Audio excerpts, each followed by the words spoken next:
This is a Fox News alert. A senior defense official confirms to Fox News that 5 Chinese Navy ships have been spotted in the Bering Sea off the Alaskan coast. This sighting coincides with President Obama's visit to the state. In a few hours, China will also conduct a massive military parade in Beijing, featuring 10,000 soldiers, hundreds of aircraft, and weapons not previously shown in public. Defense officials say they're monitoring the Chinese activity closely.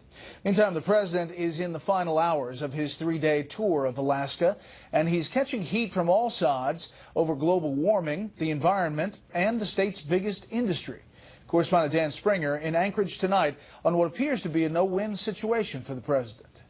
President Obama wrapped up his 3-day trip to Alaska by meeting with fishermen in Dillingham, the launching point to Bristol Bay, the world's largest salmon fishery. Yesterday, Mr. Obama hiked on a glacier which park rangers say has retreated 187 feet the past year.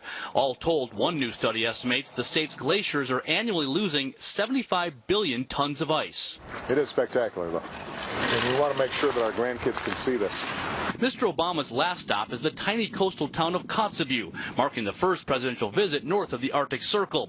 But for all his travels, Obama is not meeting with a single person tied to Alaska's lifeblood, the oil industry. 90% of Alaska's revenues come to us from our oil production.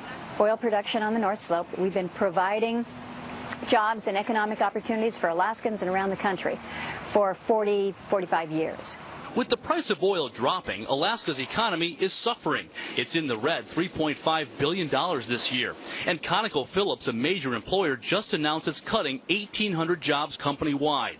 The Obama administration's all-of-the-above energy strategy in Alaska is pleasing none of the above. Environmentalists are outraged the president recently permitted Shell Oil to go back to drill in the Arctic this summer. They sued and protested in Seattle. Earl Kingick lived in Point Hope, the closest village to the drill rigs. My ancestors told me that they'll try to kill our language. Our language never die. Our language, they never destroy our language. Now they want to destroy our way of life.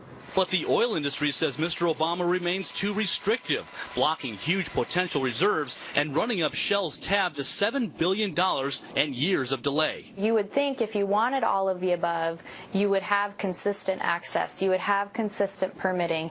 We would be allowed to explore and develop those areas of federal land.